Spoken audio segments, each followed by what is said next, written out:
Speaking of Palo Alto and photography, you heard the news, right? Well, I did. Yeah, Keeble and Shuchat. Keeble and Shuchat is kind of a staple in Silicon Valley for photography. It's a brick and mortar photography store. Shut their doors. About a month or so ago, right? Right. After 70 something years. Yep, 70 something years they shut down, couldn't make a go of it, and we've talked about it on This Week in Photo before, just the brick and mortar stores and how they're faring and what's happening there, and I think a lot of it is due to the Amazon, right? I mean, people go into the stores and they fondle the gear and then they give it back and go order the thing on their phone sitting in the parking lot, right? So right, cheaper and no tax. Cheaper and no tax. Yeah. It's sad to see because those stores provide a valuable service because you go in and you kind of get to geek out and see the lighting gear on the show floor and all that stuff. It gets you excited to go into a camera store, and it's sad to feel like that dimension of things might be going away. Martin, what about Yodobashi Camera? Is Yodobashi still doing okay in Tokyo? Yeah, they're doing great, but what they're doing though is Yodobashi is one of the better ones. They've still got a huge I think it's a 5 or 6 floor building in Shinjuku that's just for cameras. But around there, they've got they've got like the multimedia store, and they've got like even a watch store that just sells watches. And so they're gradually taking over all of West Shinjuku. Every time a shop empties, they just buy it or rent it or whatever they do. Good. But yeah, they're booming. There's other stores. There's Bic Camera, as in Bic the pen, the ball pen. Yeah. They have a number of stores, and you go in there, and it's still called Bic Camera, but their camera area is like a tiny square in the corner of a big department store now. But they're doing okay. And I think the thing is that maybe it's just a mentality thing, but if I go to Yodobashi and I want to buy something, I'll generally buy it there. What they do though is my favorite store here in Tokyo is Map Camera, just down the street from Yodobashi, because they're a little bit cheaper.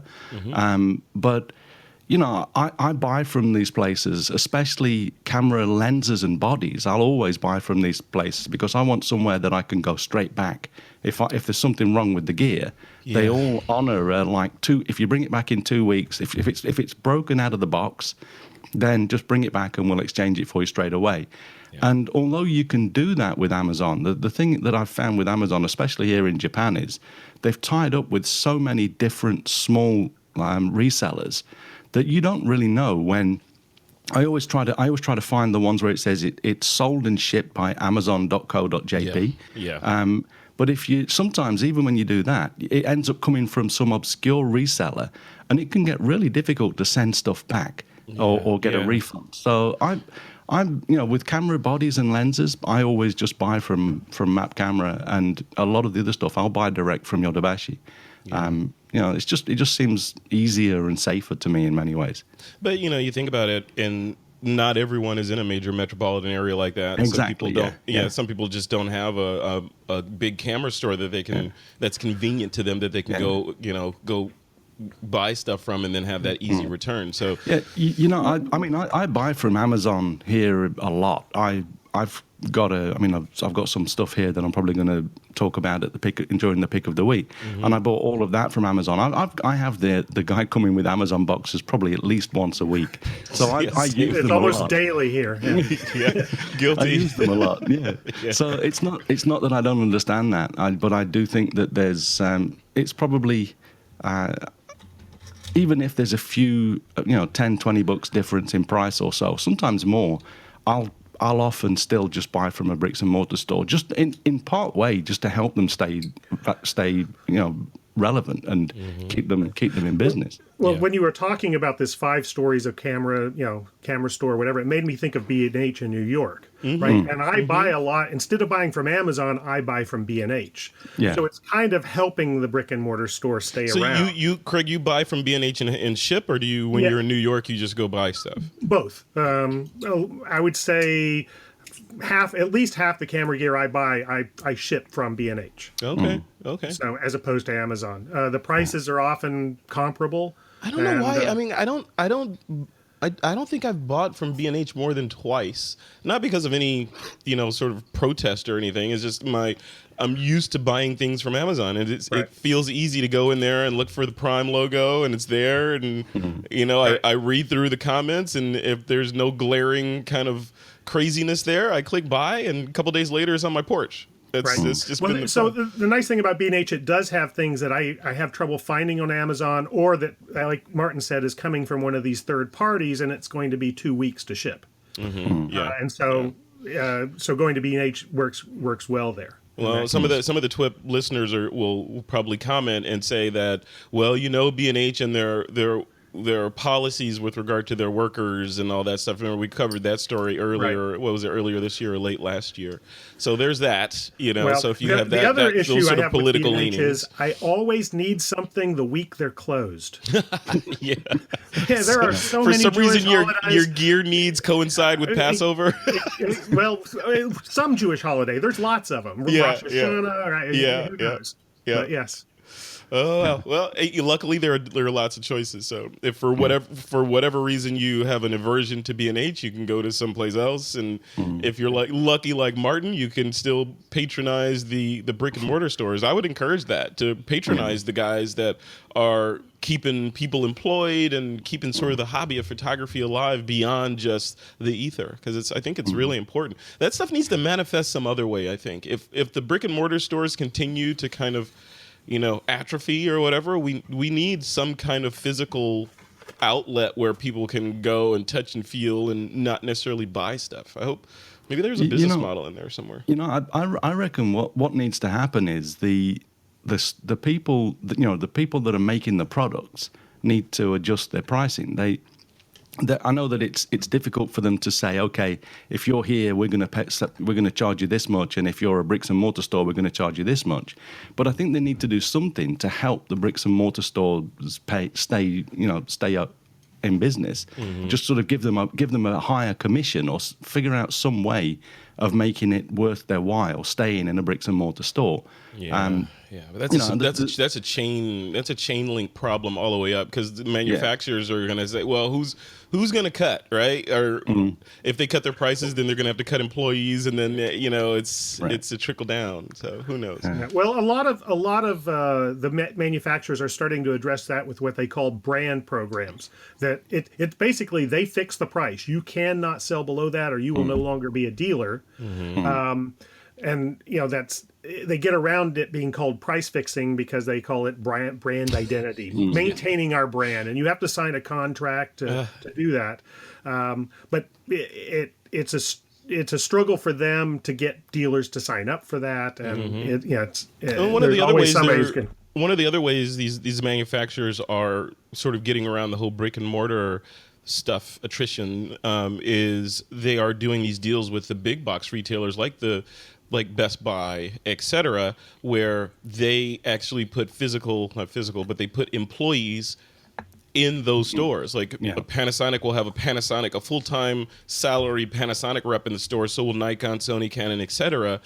That then they have their own mechanics in there where they have their own quotas. The problem with that is those people appear to be salespeople on the show floor, but a layer deep, they are working for a particular brand or a particular company, and the incentive, because they're working on a quota system, the incentive is for them to, if Craig, you go in and you say, hey, direct me to their brand of camera. Of course, if you go in and say, hey, I need not the best camera. If I go in and I need the best camera for video, they're not going to, a DSLR for video, they're not going to direct me to a GH4. They're going to direct, the Sony guy is going to say, well, yeah, you need the A7 for sure.